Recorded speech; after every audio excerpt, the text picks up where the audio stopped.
ज्ञानाञ्जनशलाकया चक्षुरुन्मिलितं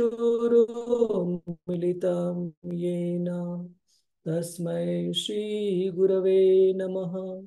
नमः ॐ विष्णुपदाय कृष्णप्रेष्ठाय भूतले श्रीमते भक्तिवेदान्त स्वामिन् इति नामिने। नमस्ते सरस्वते देवे गौरवाणी प्रवादी पाश्चात्य देशतारिणे। जय श्री कृष्ण चैतन्य प्रभु नित्यानंद श्री अद्वैत गदाधर श्रीवासादि गौर भक्त वृंद। हरे कृष्णा कृष्णा कृष्णा हरे हरे, हरे राम राम राम हरे हरे। हरे कृष्णा। आपल्या सर्वांचं स्वागत आहे आजच्या श्रीमद भागवतम चर्चेमध्ये।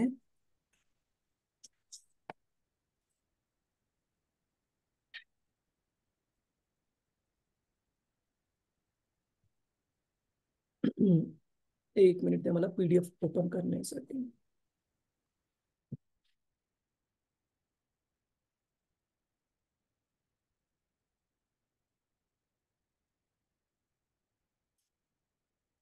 आपल्यापैकी कुणाच्या लक्षात आहे आपण मागच्या वेळेस कोणत्या मुद्द्यांवर चर्चा केलेली?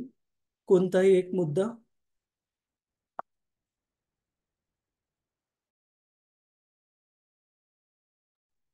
हरे कृष्ण प्रभुजी, मी सांगू का? हरे कृष्ण प्रभुजी, हरे कृष्ण प्रभुजी, हाँ, आवाज येत आहे का माझा की नाही येत आहे? हरे कृष्ण। यस माताजी।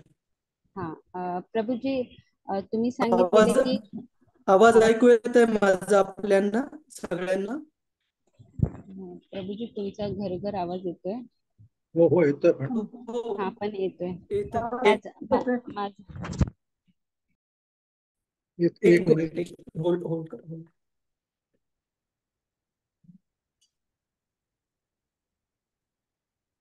हा, मला आपला आवाज ऐकू येत आहे। कुणी सांगू शकेल? हो ओके, मी प्रभुजी, मी सांगू का? जाधव प्रभू, प्रवीण प्रभू, शिरीष प्रभू।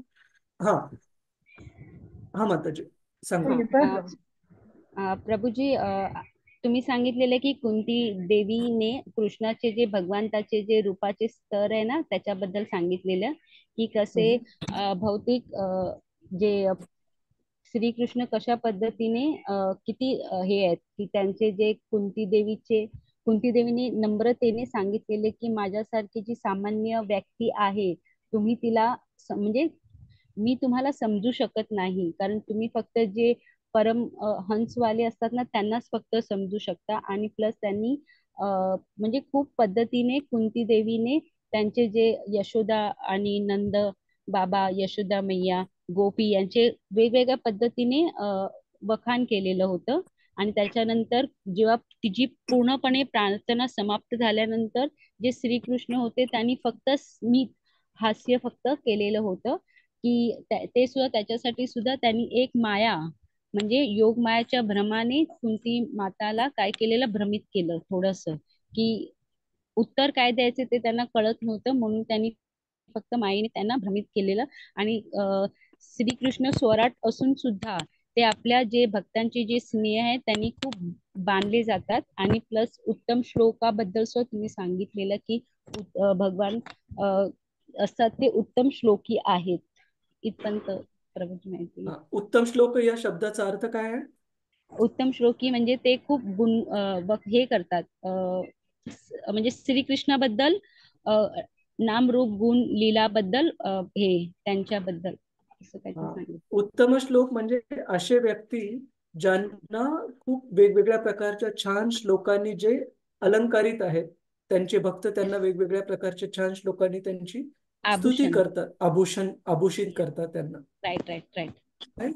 आणि आपण बेसिकली अजून दोन जे महत्वाचे मुद्दे आहेत मागच्या अध्यायाच्या शेवटच्या भागातून, की आपण बघतो की कुंती मातेने एवढे सुंदर प्रार्थना भगवंतांना अर्पण केल्यानंतर ज्यावेळेस कृष्ण हस्तिनापूरला जाण्यासाठी जस्ट निघाले होते, त्यावेळेस कोणी त्यांना थांबवलं त्यानंतर? युधिष्ठिर महाराजांनी. युधिष्ठिर महाराजांनी.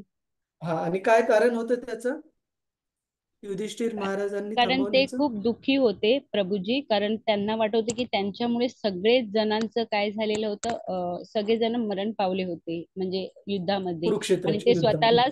स्वतःलाच ते ब्लेम करत होते त्याच्यासाठी ते खूप दुःखी होते. करेक्ट, करेक्ट माताजी. अजून कोणी बाकीचे भक्त काही कोणता मुद्दा लक्षात आहे की त्यानंतर भगवंतांनी काय केलं, युधिष्ठिर महाराजांनी ती इच्छा व्यक्त केल्यानंतर? त्यांनी आपल्या पद्धतीने खूप समजवण्याचा प्रयत्न केला, पण त्यांना वाटत होतं की हा समजवण्याचा जो प्रयत्न आहे ते त्यांचे जे भीष्म हे आहेत, देव आहेत, त्यांच्या थ्रू जर म्हणजे हे समजू शकतात व्यवस्थितरित्या, म्हणून त्यांनी स्वतःनीच त्यांना हृदयाने त्यांना हे केलेलं की नको समजू दे, अशा पद्धतीने. बरोबर आहे, खूप छान. की दोन महत्वाचे मुद्दे आपण या शेवटचा जो एपिसोड आहे मागच्या अध्यायातला त्याच्यातून शिकू शकतो. की सर्वात अगोदर एका भक्ताची जी मानसिकता आहे ती कशी असते आणि भगवंतांची मानसिकता कशी असते.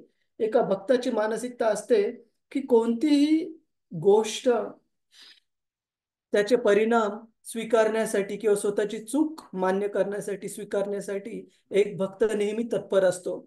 आपण भौतिक जगामध्ये पाहतो की व्यक्ती एखादी गोष्ट स्वतः केलेली जरी नसेल, परंतु ती जर गोष्ट चांगली त्याचं त्याचं रिझल्ट चांगले मिळालेले आहेत, तर त्या गोष्टीचं श्रेय घेण्यासाठी नेहमी वेगवेगळ्या लोकांचा पुढाकार असतो. परंतु ज्यावेळेस एखादी चूक झालेली असते, त्यावेळेस ती चूक स्वीकारण्यासाठी कोणी तयार नसतं. परंतु भक्तांच्या बाबतीत आपण बघत आहे, महान भक्त जसे श्री युधिष्ठिर महाराज यांच्याकडून आपल्याला इथे उदाहरण प्रस्तुत होत आहे की कशा प्रकारे त्यांनी केलेलं कुरुक्षेत्राचं युद्ध हे पूर्णपणे भगवंत कृष्णांच्या आदेशानुसार त्यांच्या आधिपत्याखाली त्यांच्या मार्गदर्शनाखाली झालेलं आहे. पांडवांनी युद्ध हे केवळ आणि केवळ भगवंतांना प्रसन्न करण्यासाठी त्याच्यात भाग घेतलेला आहे. त्यांना स्वतःला जरी राज्याची लालसा नव्हती तरीही तरीही एवढं सगळं होऊन युधिष्ठिर महाराज ही चूक स्वतःची म्हणून स्वीकार करत आहेत. त्याच प्रकारे आपण बघतो परीक्षित महाराजांच्या बाबतीमध्ये, जे की युधिष्ठिर महाराज अर्जुन यांचे नातू होते, की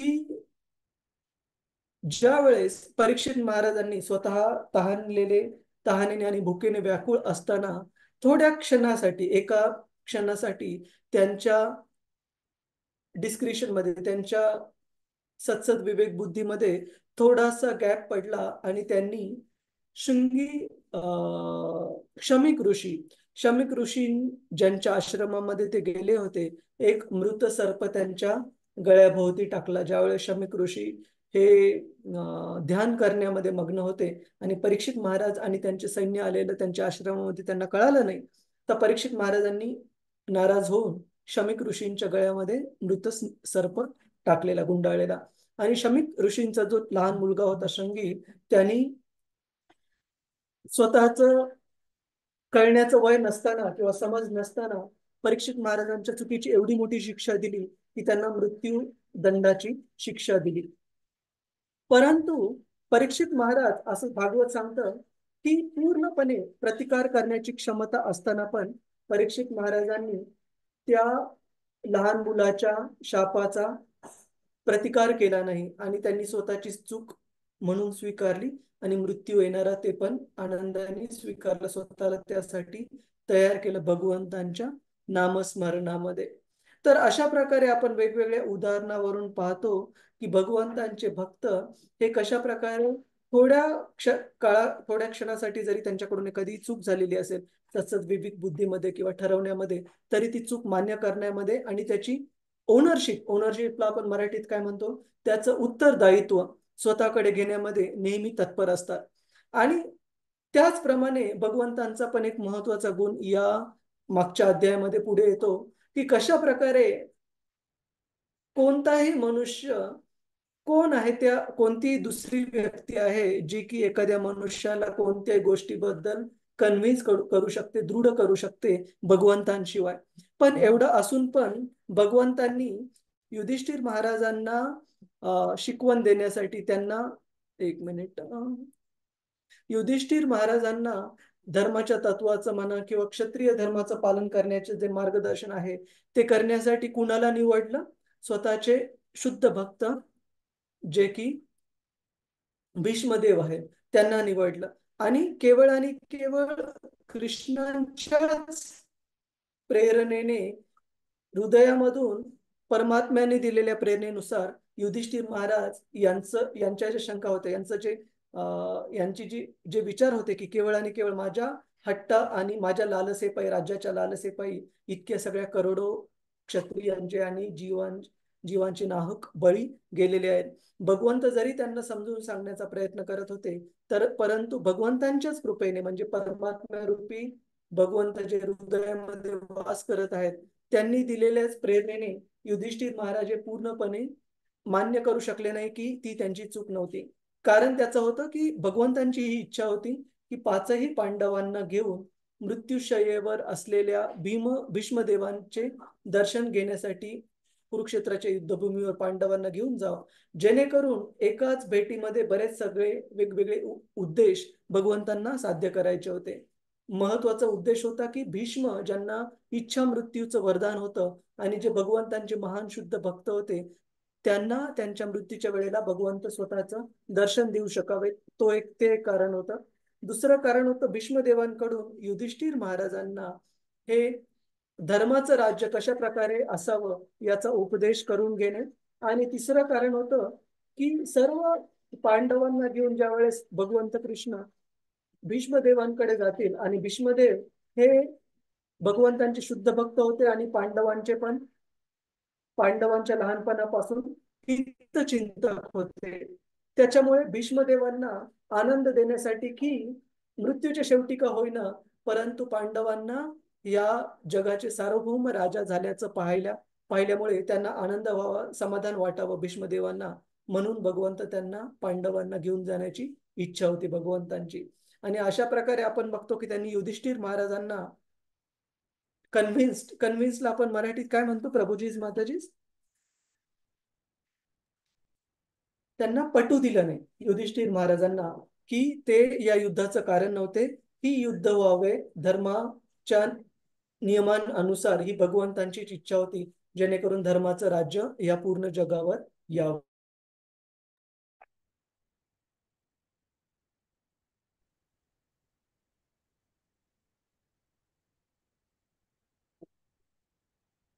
तर आपण आता अध्याय क्रमांक 9 सुरू करू, ज्याचं शीर्षक आहे भीष्मदेवांचे महानिर्वाण. शास्त्रामध्ये असं सांगितलं जातं की प्रभुपाद सांगतात की ज्याप्रमाणे सूर्याचं येणं म्हणजे सूर्य उदय होणं आणि सूर्याचं मावळणं म्हणजे सूर्यास्त होणं हे दोन्ही सुंदर आहेत, त्याचप्रमाणे जे भगवंतांचे महान भक्त आहेत, विशेषतः भीष्मदेवांसारखे जे की महाजन होते, अशा महान शुद्ध भक्तांचं या जगामध्ये येणं, अवतरित होणं आणि या जगामधून त्यांचं महानिर्वाण होणं, या दोनही गोष्टी खूप खूप सुंदर आहेत. का? कारण असे भक्त या भौतिक जगतामध्ये येतात. माझ्या ऍटलिस्ट तुमच्याबद्दल तर नाही म्हणू शकत, पण माझ्याबद्दल निश्चित म्हणू शकतो की माझ्यासारख्या बद्ध जीवासारख्या जबरदस्ती असे महान भक्त येत नाहीत या भौतिक जगतामध्ये, त्यांना ढकलल्या जात नाही. ते येतात भगवंतांच्या सेवेमध्ये स्वतः सेवा अर्पण करण्यासाठी स्वखुशीने. आणि त्याचप्रमाणे ज्या वेळेस ते या भौतिक जगतामध्ये राहतात, केवळ आणि केवळ त्यांचा हेतू असतो भगवंतांच्या भगवत प्रचाराचा, नाम रूप गुण लीला इत्यादी भगवत प्रचाराचा प्रचार प्रसार करणे. आणि या जीवनाच्या शेवटी पण ते ज्या वेळेस हे भौतिक जगत सोडून जातात, त्यावेळेस त्यांची गती निश्चित असते भगवतधाम प्राप्त करणे, त्यांच्या शुद्ध भक्तीच्या जोरावर. तर एक खूप सुंदर एक छोटासा स्टांजा, छोटस पद्य श्रील भक्तिविनोद ठाकूर यांनी रचलेलं आहे. इंग्लिशमध्ये त्याचा आपण मराठी पण अनुवाद पाहू. भक्तिविनोद ठाकूर म्हणतात की he tells in sorry he tells lie who says that Vaishnavas die. की तो व्यक्ती जो म्हणतो की वैष्णवांचा मृत्यू होतो तो खोटं बोलत आहे. का? त्याचं कारण सांगतात ते, he tells lie who says that Vaishnavas die when thou are still living in their sound. Vaishnavas die to live and live to spread the holy name around.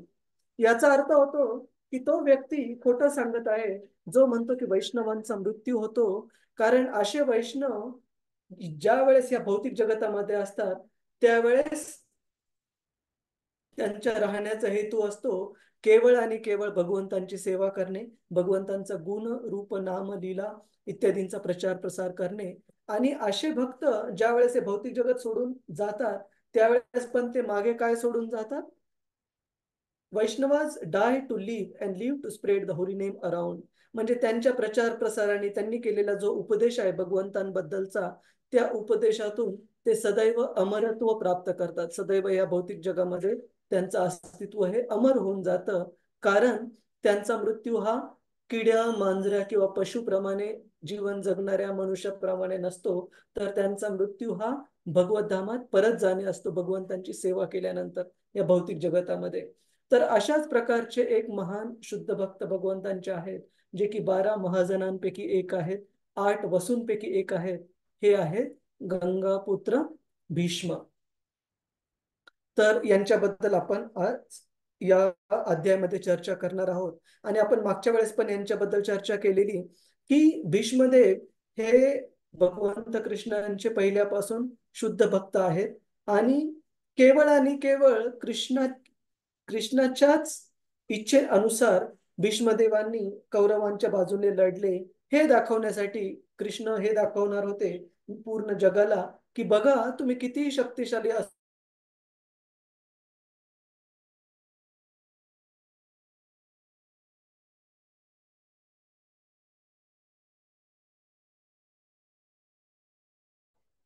Prabhuji आवाज नाही आहे. प्रभूजी आवाज आवाज येत नाहीये. तुमचा कॅमेरा बंद करा. शा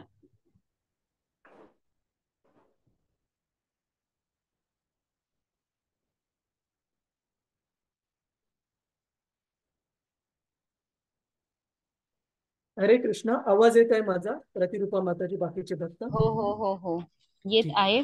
पण प्रभूजी तुमचा आहे. कॅमेरा बंद करा, कारण बंद मध्ये बंद मध्ये कर. आवाज जातो. चालेल चालेल, काय हरकत नाही. तर आणि बॅकग्राऊंड आवाज येत आहे का तुम्हाला मशीनचा वगैरे? थोडस इथे नाही आवाज नाही आहे. नाही नाही येते, नाही येते, ठीक आहे, नाही येते ठीक. प्रभू. ओके. तर भगवंतांची ही इच्छा होती की पूर्ण जगाला हे दिसावं की तुम्ही कितीही शक्तिशाली असू द्या, जर कोणी अधर्माच्या बाजूने असेल तर त्याचा शेवट निश्चित आहे. तर अशा भगवंतांचे शुद्ध भक्त भीष्मदेवांबद्दल आपण या अध्यायामध्ये चर्चा करणार आहोत. आणि कशा प्रकारे धर्माचं राज्य कशा प्रकारे चालवावं याबद्दलची शिकवण भीष्मदेवांनी युधिष्ठिर महाराजांना दिलेली आहे या अध्यायामध्ये. तर कृपया आपण पहिल्या श्लोकापासून सुरुवात करू. प्रभूजी स्क्रीन शेअर करा. विचारू. हा, स्क्रीन शेअर हे झालंय, बंद झालंय.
हरे कृष्ण हरे कृष्ण। रतिरूपा माताजी, हरे कृष्ण।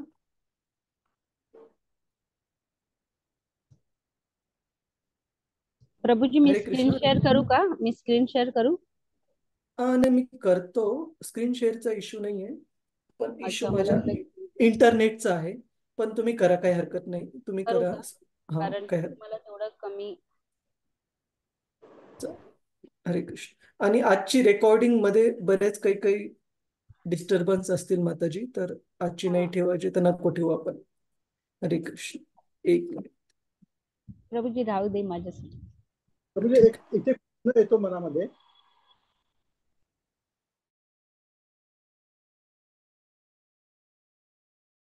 हा प्रभूजी, पुन्हा एकदा बोला। की मनामध्ये प्रश्न येतो की भीष्मदेव हा। पांडवांचे हो हो। हितचिंतक होते, तरी पण त्या विरुद्ध का लढत होते मग? हा, कारण की प्रभूजी, कृष्णाची ही इच्छा होती जगाला दाखवण्यासाठी की तुम्ही किती पण महान योद्धे, किती पण शक्तिशाली योद्धे का असू नये, परंतु जर आपण अधर्माच्या बाजूने असू तर आपला अंत, आपला विनाश निश्चित आहे। आणि भगवंत बऱ्याच वेळेला आपल्याला काही शिकवणी ज्यावेळेस द्यायच्या असतात त्या त्यांच्या भक्तांना निवडतात, ते उदाहरण प्रस्तुत करण्यासाठी। ठीक आहे प्रभूजी। तरी भगवंतांची इच्छा होती की भीष्मांनी अधर्माच्या बाजूने म्हणजे कौरवांच्या बाजूने राहावं, जेणेकरून जगाला दाखवता येईल की एवढे शक्तिशाली योद्धे असताना पण, इच्छा मृत्यू असताना पण शेवटी त्यांचा अंत झाला, कारण की ते अधर्माच्या बाजूने होते म्हणून। ठीक आहे प्रभूजी। हरे कृष्ण। आणि अजून हे पण कारण सांगितलेलं आहे, पण ते दुय्यम कारण आहे की असंच सभेमध्ये ज्यावेळेस द्रौपदी, जी केवळ पतिव्रताच स्त्री नव्हती आपल्या पतींप्रती, पांडवांप्रती, परंतु त्याहूनही महत्वाचं म्हणजे भगवंतांची शुद्ध भक्त होती, अशा भगवंतांच्या शुद्ध भक्त पतिव्रता स्त्रीचा अपमान होताना त्या असत सभेमध्ये बाकीचे सर्व योद्धे हे शांत राहिले, त्यांनी प्रतिकार किंवा तिथून उठून थांब. निघून गेले नाहीत, ना की थांबवण्याचा प्रयत्न केला, ना की प्रतिकार केला दुःशासनाचा किंवा दुर्योधनाचा। तर ते पण एक कारण ठरलं की भगवंत दाखवणार होते त्याच्यातून की अशा प्रकारे जर एखाद्या पतिव्रता स्त्रीचा अपमान कोणी करत असेल तर भागवत सांगतं की अशा प्रकारचे कार्य हे निश्चित आपला जीवनकाळ कमी करू शकतात। हो. ठीक आहे हरे प्रभूजी। हरे कृष्ण हरे कृष्ण। तर आपण पहिला श्लोक म्हणूया सोबत। तुम्ही कृपया मागून म्हणण्याचा प्रयत्न करा। सूत उवाच सुत सुत उवाच वाच इति भीत प्रजाद्रोहात् इति इति प्रबुद्धा सर्वधर्म विवित्सया सर्वधर्मविषया ततो विनशनं ततो विनशनं प्रागा ततो ततो विरशनं विनाशात् यत्र देव व्रतोपतत्। यत्र यत्र देवो देवो प्रतोपतत्. प्रतोपतत् धन्यवाद। तर आपण याचा अनुवाद वाचण्या अगोदर एक मुद्दा माझा सांगायचा राहिला की भगवंतांना कशा प्रकारे कोणत्याही गोष्टीमध्ये आपले जे महान भक्त आहेत त्यांचं गुणगान करणं किंवा त्यांना श्रेय देणं हे आवडतं। आणि आपण हे पण एक मुद्दा या एपिसोड मधून पाहतो की भगवंत हे पूर्ण पुरुषोत्तम भगवान असल्यामुळे दुसरं कोणतीच व्यक्ती त्यांच्या इतकं छान प्रकारे कोणती गोष्ट समजून सांगू शकणार नाही किंवा पटवून देऊ शकणार नाही। परंतु असे असताना पण त्यांनी आपले शुद्ध भक्त युधिष्ठिर महाराज यांना हृदयातून अशी प्रेरणा दिली जेणेकरून युधिष्ठिर महाराज कन्व्हिन्स्ड, दृढ, पटवू शकले नाहीत स्वतःला काय जे कृष्ण सांगत होते। कारण भगवंतांना कुणाला श्रेय द्यायचं होतं? युधिष्ठिर महाराजांना समजून सांगण्याचं प्रभुजीच माताजी भीष्मदेवांना भीष्मदेवांना भीष्मदेवांना देवांना भीष्मदेवांना श्रेय द्यायचं होतं। तर हा भगवंतांचा गुण इतक्या वेगवेगळ्या ठिकाणी आपल्याला पाहायला मिळतो की भगवंत हे नेहमी आतुर असतात त्यांच्या शुद्ध भक्तांना श्रेय देण्यासाठी, त्यांचा गौरव सत्कार करण्यासाठी आणि त्याच प्रकारे भगवंतांचे जे शुद्ध भक्त असतात ते आतुर असतात भगवंतांचा भगवंतांना श्रेय देण्यासाठी, भगवंतांची स्तुती होण्यासाठी. भौतिक जगतामध्ये आपण वेगळं पाहतो. भौतिक जगतामध्ये कशाची कशाची शर्यत चाललेली असते प्रभूजीच माताजीच? श्रेय लाटण्याची. श्रेय लाटण्याची, आत्मस्तुती. आत्मस्तुतीची, की मी काही करू किंवा न करू मात्र श्रेय घेण्यामध्ये माझा नंबर सर्वात अगोदर असला पाहिजे, ही भौतिक मानसिकता असते. परंतु आध्यात्मिक जगतामध्ये भगवंत आणि त्यांच्या शुद्ध भक्तांमध्ये पण कॉम्पिटिशन, स्पर्धा असते. पण ती स्पर्धा भौतिक जगाच्या स्पर्धेसारखी नसते. ती स्पर्धा उलटी स्पर्धा असते, की भगवंत त्यांच्या शुद्ध भक्तांचा गुणगान, त्यांचं श्रेय सगळीकडे पोहोचणं, त्यांची कीर्ती सगळीकडे पोहोचवण्याचा प्रयत्न करतात, त्यांना श्रेय देण्याचा प्रयत्न करतात. त्याचप्रमाणे भगवंतांचे जे शुद्ध भक्त आहेत ते स्वतः श्रेय न घेता भगवंतांचं गुणगान करण्याचा प्रयत्न करतात.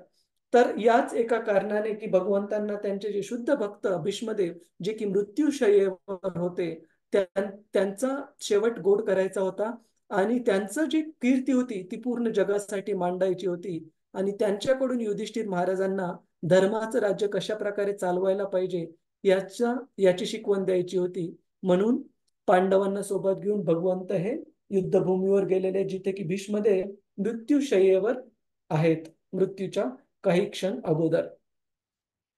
आपल्यापैकी कुणाला या श्लोकाचा अनुवाद वाचायला आवडेल? हरे कृष्ण. हरे कृष्ण प्रभूजी, मी वाचू? हा क्षितिजा माताजी. आणि बाकीच्या ज्यांना कुणाला वाचायचं तुम्ही तुमचे हात रेज करून ठेवा. हरे कृष्ण.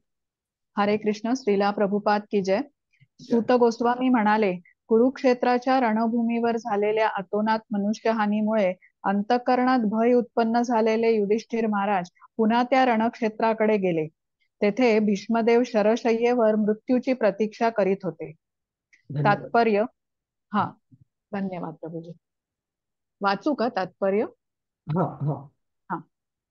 तात्पर्य. या 9व्या अध्यायात भगवान श्रीकृष्णांच्या इच्छेवरून भीष्मदेव युधिष्ठिर महाराजांना आपल्या विहित कर्तव्यांचे ज्ञान करून देतील.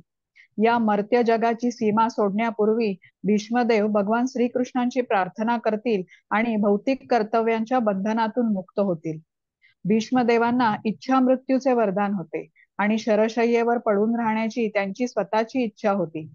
या महान योद्ध्याचा अंत ही घटनाच अशी होती की तिकडे सर्व तत्कालिक प्रतिष्ठितांचे लक्ष लागलेले होते आणि अशी सर्व मंडळी त्यांच्याविषयीचा आदर, प्रेम, स्नेहभाव व्यक्त करण्यासाठी त्या ठिकाणी एकत्र आलेली होती. हरे कृष्ण. धन्यवाद हरे प्रभूजी. कृष्ण. धन्यवाद. हरे कृष्ण.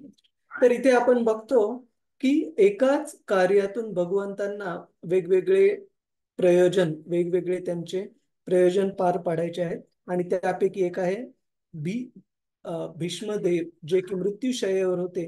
त्यांना त्यांच्या अंत्यसमयी भगवंत स्वतःचं दर्शन द्यायचं होतं आणि त्यांच्याकडून युधिष्ठिर महाराजांना धर्माने राज्य करण्याची शिकवण ही द्यायची होती. कशा प्रकारे राज्य करायला पाहिजे एका महान भक्ताने. पुढचा श्लोक माताजी.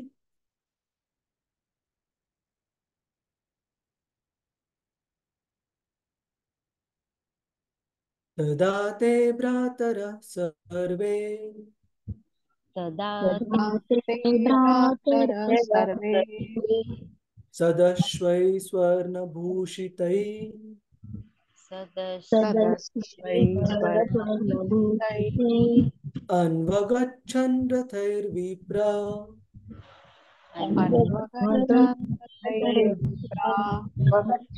व्यासधौम्यादयस्तथा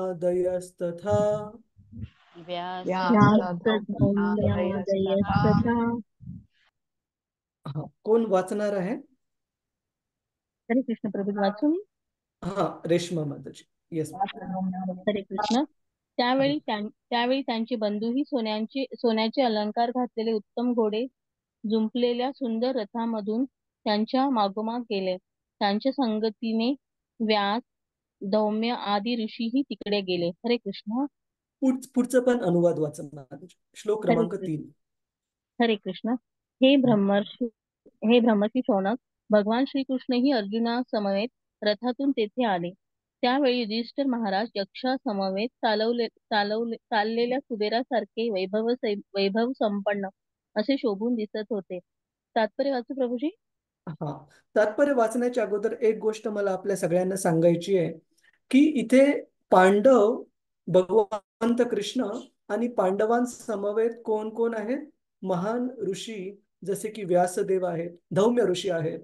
तर आपल्यापैकी किती जणांना माहिती आहे माहित नाही, परंतु पांडवांचे जे गुरु होते ते आपल्याला द्रोणाचार्य म्हणून माहिती आहेत.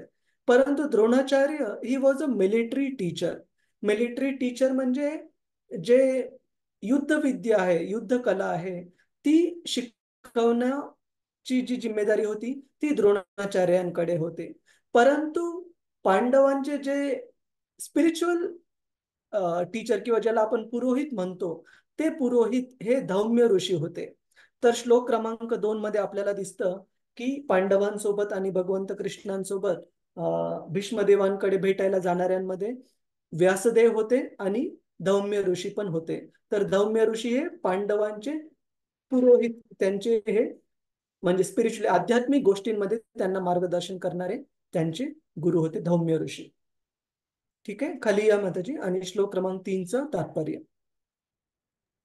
हरे कृष्ण प्रभूजी. हरे कृष्ण. तात्पर्य श्रील प्रभुपाद यांच्याद्वारे श्रील प्रभुपाद यांची जय. पांडवांनी अगदी राजोचित थाटाने भीष्मदेवांच्या समोर यावे आणि त्यांची सुस्थिती पाहून भीष्मांना आपल्या अंतिम समयी समाधान लावावे अशी श्रीकृष्णांची अशी इच्छा होती. कुबेर हा देवतांमधील अतिशय श्रीमंत देव आहे. युधिष्ठिर त्यांच्यासारखे शोभून दिसत होते. हे वर्णन उचितच आहे. श्रीकृष्णाच्या संगतीने मिरवतेने हे युधिष्ठिरांच्या राज ऐश्वर्याला योग्यच होते. हरे कृष्ण.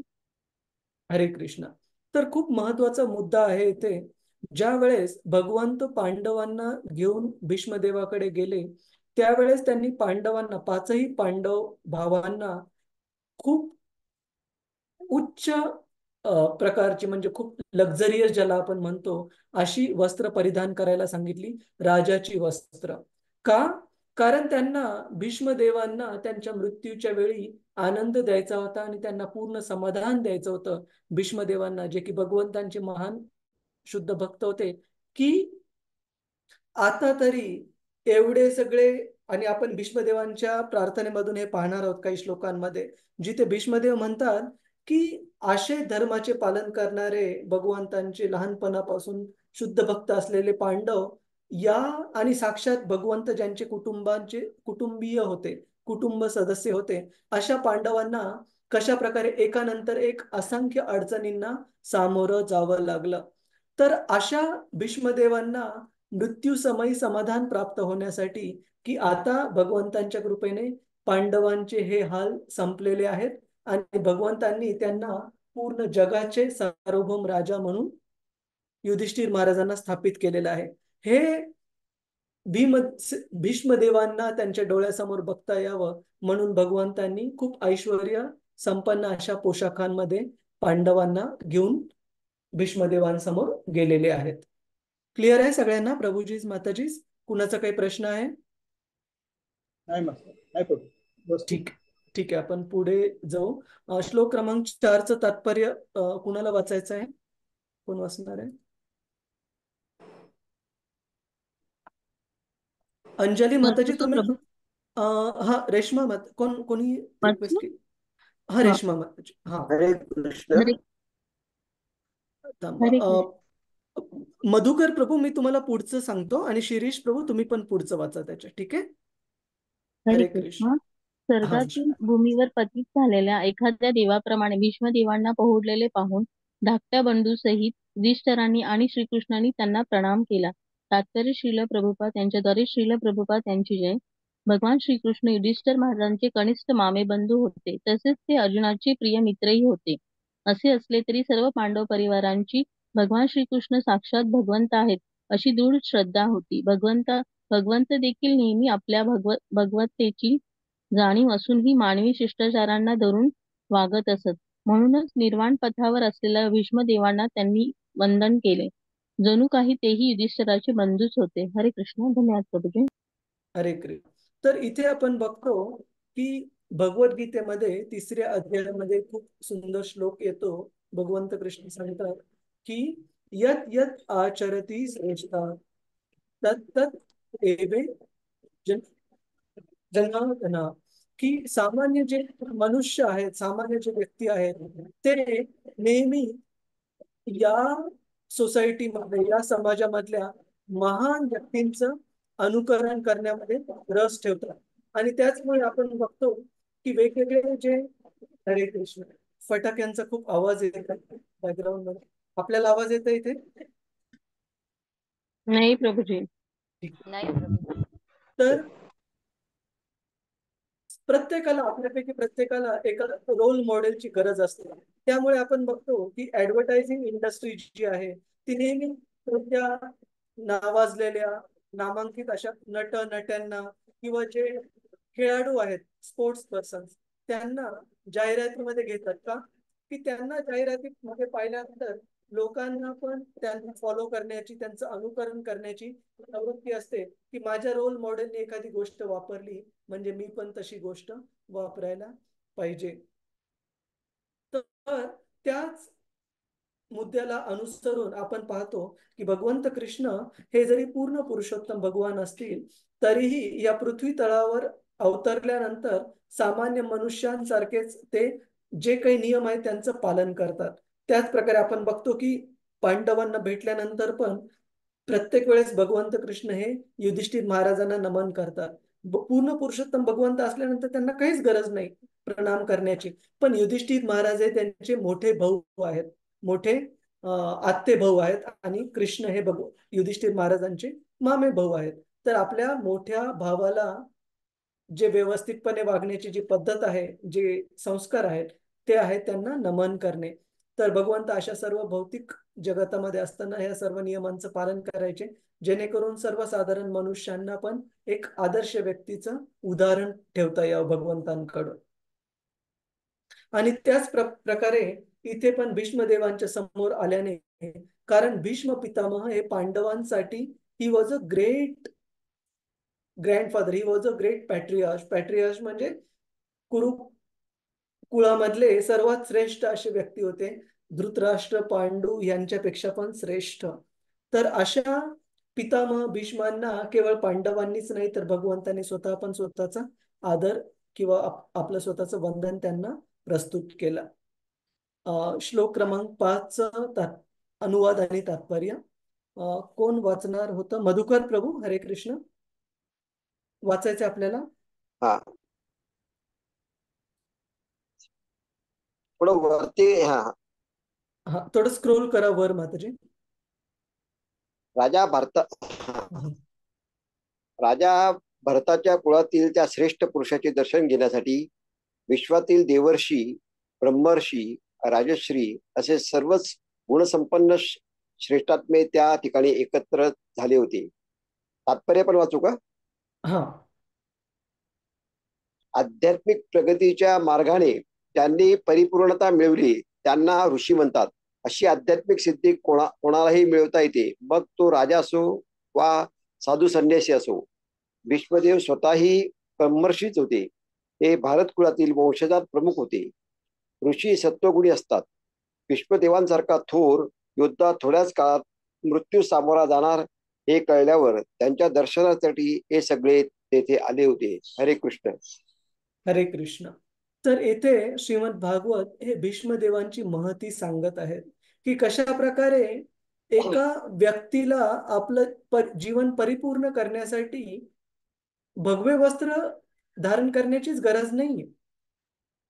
श्रील भक्तिविनोद ठाकूर आपल्या गौडीय वैष्णव परंपरेतले महान आचार्य सांगतात की ग्रहे ठाको वने ठाको सदा हरी बोले ठाको. ते म्हणतात की तुम्ही घरात राहा किंवा वनात राहा. वनात कोण राहतं? वानप्रस्थ असू द्या, संन्यासी असू द्या, किंवा परिव्राजकाचार्य भक्त असू द्या, ज्यांना की कुटुंब भरण्याची काही जिम्मेदारी त्यांच्यासोबत नाहीये. की तुम्ही वैरागी जीवनातले असू द्या, संन्यासी, वानप्रस्थ, किंवा तुम्ही गृहस्थ जीवनातले असू द्या, ज्यांना की गृहस्थीची जिम्मेदारी सांभाळणं आवश्यक आहे. ते महत्वाचं नाहीये आपण कोणत्या आश्रमात आहोत. परंतु कृष्ण भक्ती ही अशी गोष्ट आहे जी की आपण आपल्या जीवनाच्या कोणत्याही प्रकारच्या आश्रमात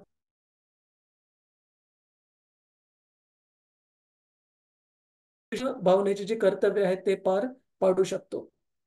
कोणी मनुष्य हे नाही म्हणू शकत की मी गरीब आहे किंवा श्रीमंत आहे किंवा माझा ह्या देशामध्ये जन्म झालेला आहे, या कुळामध्ये जन्म झालेला आहे, म्हणून मला कृष्ण भक्तीचं पालन करणं हे शक्य नाही. कुणीच असं व्यक्ती म्हणू शकत नाही. इंग्रजीमध्ये एक खूप छान म्हण आहे की no material impediments can be an obstacle on the path of Krishna consciousness. म्हणजे या भौतिक जगातलं कोणतंच भौतिक अडथळे हे अडथळे असू शकत नाहीत कृष्ण भक्तीचं पालन करण्यासाठी कोणत्याही परिस्थितीमध्ये. जसं मी आपल्या सगळ्यांना एक खूप सुंदर उदाहरण सांगेल की रशियामध्ये सुरुवातीच्या काळामध्ये म्हणजे 70च्या काळामध्ये त्यावेळेस तिथे पण कम्युनिस्ट राज्य होतं, जसं आता चीनमध्ये आहे किंवा नॉर्थ कोरियामध्ये वगैरे आहे, कम्युनिस्ट रिजिम आहे. तर रशियामध्ये पण त्यावेळेस कम्युनिस्ट पक्षाचं राज्य होतं आणि इतकं अवघड होतं कृष्ण भक्तीचा प्रचार प्रसार करणं किंवा पालन पण करणं की भक्त कुठे जरी प्रसार करत असतील किंवा कोणी पालन जरी करत टाकायचे आणि खूप खूप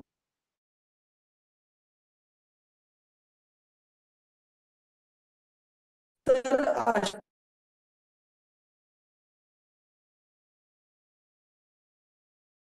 कष्ट किंवा वेगवेगळे जे दुःख भोगावे लागले. प्रभूजी आवाज ब्रेक होतोय. इंटरनेट प्रॉब्लेम दिसतो. आवाज ब्रेक होतो. अनुसरण ते एका पुस्तकामध्ये वर्णित केलेलं आहे. हरे कृष्ण. सॉरी माताजी, आवाज नहीं आ रहा है. हाँ, आपका आवाज ब्रेक हो रहा है प्रभु जी. अच्छा अच्छा.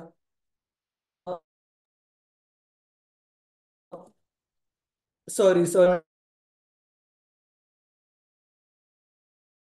माहितीसाठी की उद्या दुपारीच जिओच्या वायफाय सेटअपची अपॉइंटमेंट आहे. तर भगवंतांच्या कृपेने होपफुली वायफाय आल्यानंतर हे सॉल्व व्हायला पाहिजे. बघूया आपण. तर हाँ माताजी, वट मैं लैपटॉप को मोबाइल इंटरनेट से कनेक्ट किया है. ठीक है. हरे हरे कृष्ण. बाकीचं कोणी उत्तर देऊ शकेल का? अंजली माताजी, गणेश कुलकर्णी प्रभू, क्षितिजा माताजी, पूजा माताजी, आवाज ऐकू येत आहे माझा आपल्याला?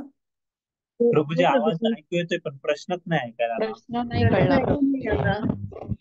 ठीक आहे, मी पुन्हा एकदा रिपीट करतो, काही हरकत नाही. मी आपल्याला सांगत होतो की कृष्ण भक्तीचं पालन करणं हे कोणत्याही भौतिक परिस्थितीवर अवलंबून नाहीये. कोणताच व्यक्ती, जीवनातल्या कोणत्याही परिस्थितीमध्ये असणारा व्यक्ती हे नाही म्हणू शकत की माझ्या ह्या मर्यादा आहेत म्हणून मी कृष्ण भक्तीच्या तत्वांचं पालन करू शकत नाही, कृष्ण भक्त बनू शकत नाही. आणि त्यासाठी एक उदाहरण मी आपल्या सगळ्यांना सांगत होतो रशिया मधल्या भक्तांचं की आंतरराष्ट्रीय कृष्ण भावनामृत संघाच्या सुरुवातीच्या काळामध्ये म्हणजे 70च्या काळामध्ये रशियामध्ये कृष्ण भक्तीचा प्रचार प्रसार करणं एवढं अवघड होतं की तिथे कम्युनिस्ट पक्षाचं राज्य होतं आणि कोणीही व्यक्ती भक्तीचं पालन करताना दिसला की त्याला उचलून खूप काही वर्षांसाठी तुरुंगात टाकलं जायचं. तर अशाच एका भक्तांचं खूप सुंदर एक लिहिलेलं पुस्तक आहे, ज्यांना की तुरुंगात टाकलं होतं केवळ आणि केवळ ते कृष्ण भक्तीच्या कार्य तत्वांचं पालन करत आहेत म्हणून. आणि खूप वर्ष त्यांना त्या जेलमध्ये टाकल्या गेलं. परंतु त्या जेलमध्ये कोणतीही व्यवस्था नसताना, चॅन्टिंग बीडबॅग नसताना किंवा बाकीचे कोणते श्रील प्रभुपादांची पुस्तकं नसताना पण कशा प्रकारे त्यांनी कृष्ण भक्तीचं पालन केलं यावर एक खूप सुंदर पुस्तक लिहिलेलं आहे, सॉल्टेड ब्रेड. ठीक आहे. तर सांगण्याचा हेतू असा की कोणताच व्यक्ती जीवनाच्या कोणत्याही परिस्थितीमध्ये असणारा हे नाही म्हणू शकत की मला या परिस्थितीमध्ये कृष्ण भक्तीचं पालन करणं हे शक्य नाहीये. हा मुद्दा कळाला प्रभूजीज माताजीज आपल्याला? हो हो प्रभूजी. हो हो. ठीक आहे. उदाहरण आहे म्हणजे भारतामध्ये मीराबाई. हा, संत मीराबाई. मीराबाई तर महान भक्त होत्या आणि क्लिप मध्ये हा, त्या बोला प्रभूजी. म्हटलं आपल्या भारतामध्ये म्हणजे उदाहरण आहे संत संत मीराबाईंचं की त्या हा, सगळ्या डिफिकल्टी मधून त्या भक्त कृष्णाची भक्ती करत राहिले. हो हो प्रभूजी, खूप छान उदाहरण आहे. आणि बाकीच्या भक्तांचं पण, जसं आपण श्रील हरिदास ठाकूर यांचं उदाहरण पाहतो की त्यांचा जन्म मोहम्मदन कुळामध्ये झालेला, त्या याच्यामध्ये झालेला कुळामध्ये, तरी पण त्यांनी हरिनाम करणं सोडलं नाही. आणि त्यांच्या बाबतीत असं म्हटलं जातं की हिंदू त्यांना स्वीकारत नव्हते, कारण त्यांना वाटायचं की हे आपल्या देवाचं नाव घेण्यासाठी पात्र नाहीयेत. आणि मोहम्मदन लोक पण त्यांना स्वीकारत नव्हते की हा हा व्यक्ती दुसऱ्या धर्मातल्या देवाची भक्ती करत आहे असं त्यांना वाटत होतं. परंतु अशा कठीण परिस्थितीमध्ये पण श्रील हरिदास ठाकूर हे भगवंतांच्या नामस्मरणाप्रती इतके आसक्त होते आणि इतके समर्पित होते की श्री चैतन्य महाप्रभूंनी त्यांना पदवी प्रदान केली नामाचार्य म्हणून. तर सांगण्याचा अर्थ असा त्याच प्रकारे भीष्मदेवांना पण. हा माताजी. संत तुकारामाने सुद्धा बऱ्याच प्रमाणात शरणू केली गेली पण नामस्मरण सोडलं. हो, तुकाराम महाराजांच्या जीवनात पण इतक्या कठीण परिस्थिती होत्या की घरची परिस्थिती खूप बिकट होती. त्यांची जी पत्नी होती अवळी, त्यांना पण खूप कष्ट सोसावे लागले घर चालवण्यासाठी, तुकाराम महाराज पूर्णतः भक्तीमध्ये लीन असल्यामुळे. आणि त्याच प्रकारे गावामध्ये खूप सारे ईर्ष्या ठेवणारे जेलस असे व्यक्ती होते आणि वेगवेगळ्या प्रकारे तुकाराम महाराजांना फसवण्याचा प्रयत्न झाला, त्यांचं पतन करण्यासाठी प्रयत्न करण्यात आला. परंतु या सर्वातून तुकाराम महाराज कधीही आपल्या शुद्ध भक्तीच्या मार्गातून कधीही त्यांनी ढळले नाहीत, घडले. कधीही कमी पडू दिलं नाही त्याच्यामध्ये समर्पणामध्ये. तर त्याच प्रकारे भीष्मदेवांना या श्लोकामध्ये म्हटलेलं आहे खूप महान ब्रह्मर्षी म्हटलेलं आहे. तर आपण बाहेरच्या शारीरिक स्तरावर जर आपण पाहिलं, भीष्मदेव कोण होते? क्षत्रिय होते. आणि ते काही महान संन्यासी वगैरे नव्हते, परंतु क्षत्रिय धर्मामध्ये असताना पण, क्षत्रिय धर्माचं पालन करताना पण त्यांनी आपल्या भक्तीच्या समर्पणामध्ये कधी कुठे पोकळी पडू दिली नाही. भक्तीमध्ये कधी कुठे कमी पडले नाही. तर याच प्रकारे आपण बघतो आणि तुम्ही पण वेगवेगळ्या भक्तांचे उदाहरण दिले की a devotee can be from any walk of life. तो साधातल्या साधा रस्ता साफ करणारा स्वीपर असू द्या, किंवा एखाद्या देशाचा लीडर असू द्या, किंवा एक मोठ्या राज्याचा राजा असू द्या. तर भक्त ह्या कोणत्याही सामाजिक स्थितीमध्ये राहून पण आपल्या भक्तीचं पालन करू शकतात. आणि त्यांनी ही गोष्ट लक्षात ठेवायला पाहिजे की जर मी माझ्या भक्तीमध्ये समर्पित आहे, प्रामाणिक आहे, तर भगवंत जरूर मला मदत करतील या स्थितीमध्ये पण भक्ती कशा प्रकारे करता येईल याचं मार्गदर्शन देण्यासाठी. कधी कधी काही भक्तांना शंका असते की प्रभूजी माताजी, माझे मिस्टर किंवा माझ्या मिसेस ह्या सपोर्टिव्ह नाहीयेत किंवा सपोर्टिव्ह नाहीयेत. आणि मी ही लक्षात ठेवायला पाहिजे की आपण जर प्रामाणिक आहोत, गंभीर आहोत, तर भगवंत आपल्याला जरूर मार्गदर्शन करतील कशा प्रकारे भक्तीचं कार्य आपण चालू ठेवायला पाहिजे. सगळ्यांना क्लिअर आहे प्रभूजीज माताजीज? काही डाऊट आहे या मुद्द्यावर? हो प्रभूजी क्लिअर आहे. ठीक आहे, आपण थोडस अजून पाहू, मग आजचं कन्क्लूड करू. आणि अशा प्रकारे भीष्मदेव ब्रह्मर्षी असल्यामुळे अनेक महान ऋषीमुनी आणि महान भक्त आणि साक्षात भगवंत त्या ठिकाणी भीष्मदेवांना निरोप देण्यासाठी आलेले, ते भगवत धामात जाण्याच्या अगोदर. ठीक आहे, आपण पुढे श्लोक क्रमांक 6 आणि 7 पाहू. प्रभूजी तुम्ही काहीतरी प्रश्न विचारणार होते? प्रश्न माझ्या मते मी रशिया मधल्या भक्तांबद्दल सांगत होतो प्रभूजी, की कशा प्रकारे खूप कठीण काळात पण त्यांनी आपली भक्तीचं कार्य कधीही थांबू दिलं नाही भगवंतांच्या. तुम्हाला एक सांगणार होतो की त्या सॉल्टेड ब्रेड ह्या पुस्तकामध्ये लिहिलेलं आहे की भगवंत भक्तांना तुरुंगामध्ये सगळं काही त्यांच्याकडून घेतलं गेलेलं होतं आणि त्यांच्याकडे ना तर तिलक होता, ना तर बीड बॅग म्हणजे माळा होती जप करण्याची.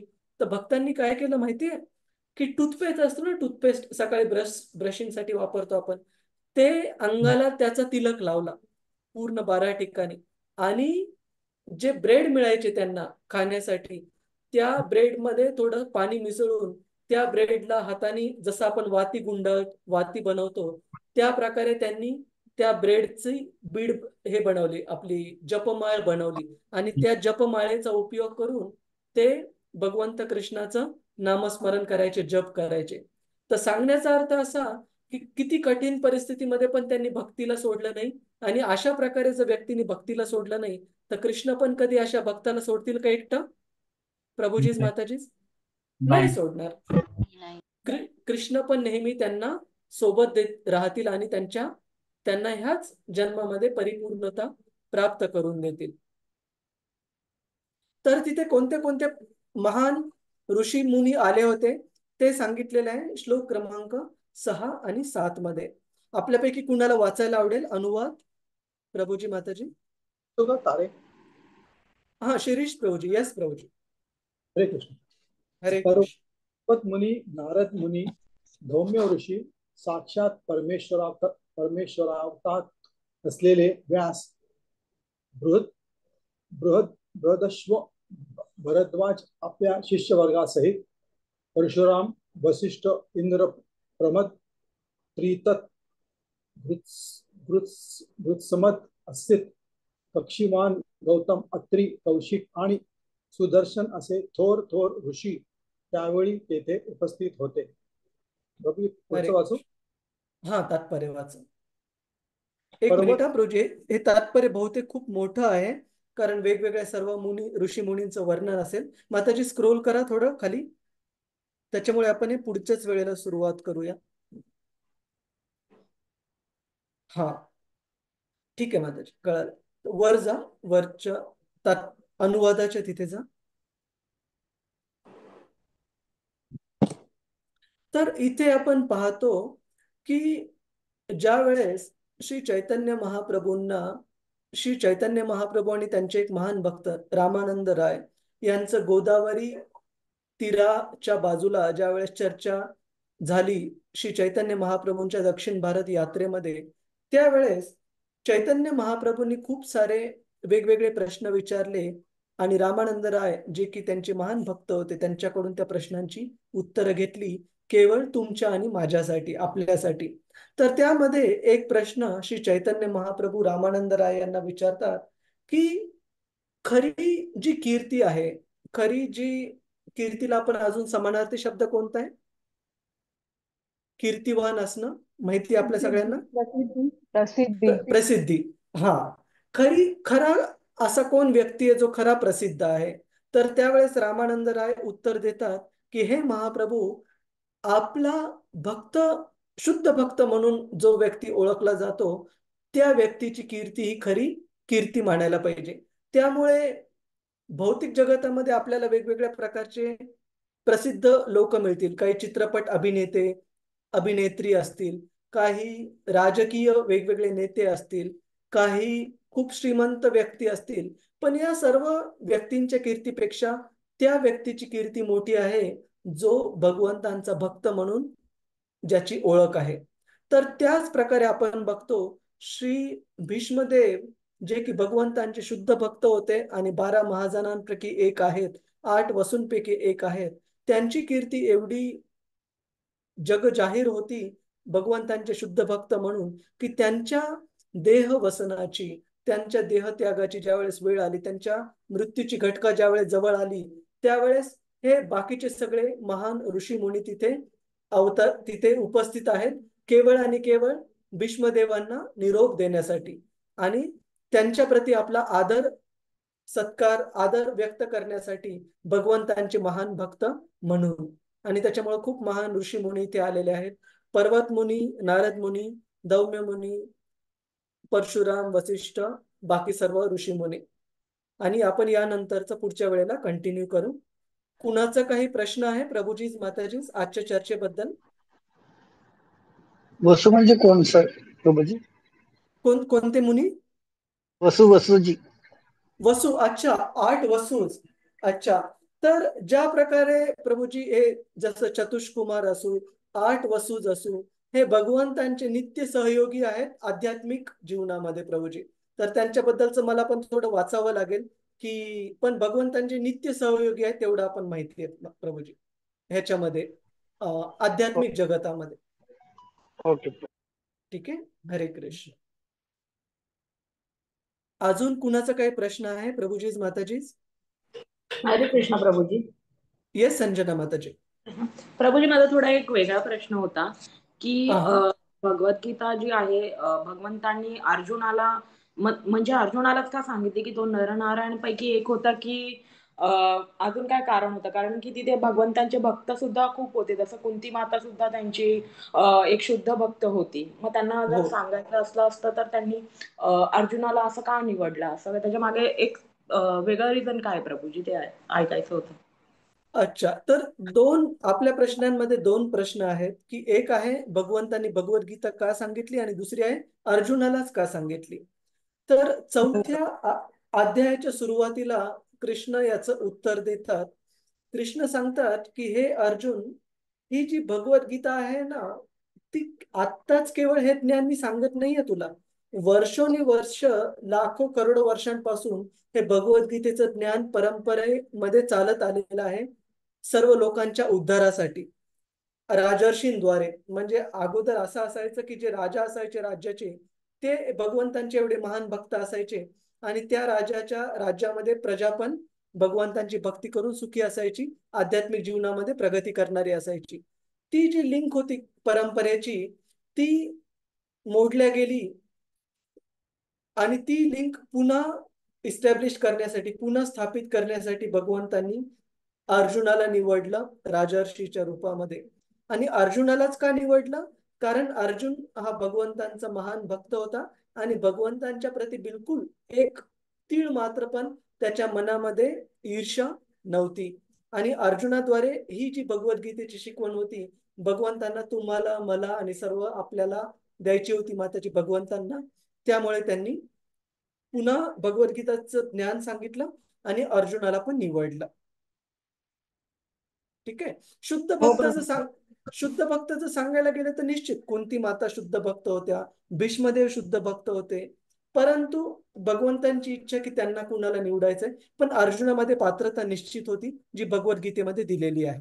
भक्तोसी मे सखा चेती, ह्या 2 पात्रता होत्या. आता प्रभूजी, अर्जुनाला ऑलरेडी माहिती होतं की हेच भगवंत आहे, कारण की एका अध्यायामध्ये भगवद्गीतेमध्ये असा सुद्धा उल्लेख आहे की अर्जुन भगवंतांची माफी मागतो की मी तुमच्या बरोबर जेवलो, तुमची हो. मस्ती उडवली, तुमच्या शयन कक्षेवर शयन केलं, हे सगळं करून माफी मागतो की मी असं केलं, मला माफ करा करून. तर प्रभूजी, हो. याच्या मागे कारण काय? तर त्यांना अर्जुनाला ऑलरेडी माहिती होतं की त्यांना जेव्हा भगवंतांनी त्यांचं विश्वरूप दाखवल्याबद्दल त्यांना जेव्हा म्हणजे एक श्युरिटी आली की हा भगवान आहेत, करून हेच आहेत ते जे आहेत भगवंत. तर मग याच्या मागचं कारण काय प्रभूजी? पांडवांना आणि पांडवांच्या कुटुंबामधले सर्व जे सदस्य होते, ते सर्व भगवंतांचे शुद्ध भक्त होते आणि त्यांना पूर्ण कल्पना होती की भगवंत हे माझे मामे भाऊ किंवा माझा लहाना भाऊ असं नाहीये, तर पूर्ण पुरुषोत्तम भगवंत आहेत. परंतु केवळ ते ज्ञान अर्जुनाला असून उपयोग नाही. अर्जुनाच्या हो माध्यमातून प्रभूजी. भगवंत सामान्य व्यक्तीला शिकवत आहेत भगवद्गीतेमध्ये. हो प्रभूजी. ठीक आहे. धन्यवाद प्रभूजी. हो प्रभूजी. हरे हरे कृष्ण. हरे कृष्ण. अजून कुणाचा काही प्रश्न, जिज्ञासा आहे? ठीक आहे. खूप खूप धन्यवाद आपल्या सगळ्यांचा.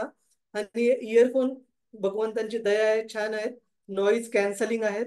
जिथे मला खूप सारा आवाज ऐकू येतो, बॅकग्राऊंड मध्ये म्युझिक वगैरे सुरू आहे, परंतु आपल्याला येत नाहीये, तर खूप चांगली गोष्ट आहे. हरे कृष्ण. वंशा कल्पतरुभ्यश्च कृपा सिंधुभ्य एव च पतितानां पावनेभ्यो वैष्णवेभ्यो नमो नमः। अनंत कोटि वैष्णव वृंद की जय। वैष्णव ठाकुर की जय। श्रील प्रभुपाद की जय। हरे कृष्णा प्रभु जी। हरे कृष्ण। हरे कृष्ण हरे कृष्ण। प्रभू, हरे धन्यवाद कृष्ण प्रभू. सादर हरे प्रणाम. हरे कृष्ण. हरे कृष्ण. दंडवत. हरे कृष्ण. हरे कृष्ण प्रभु.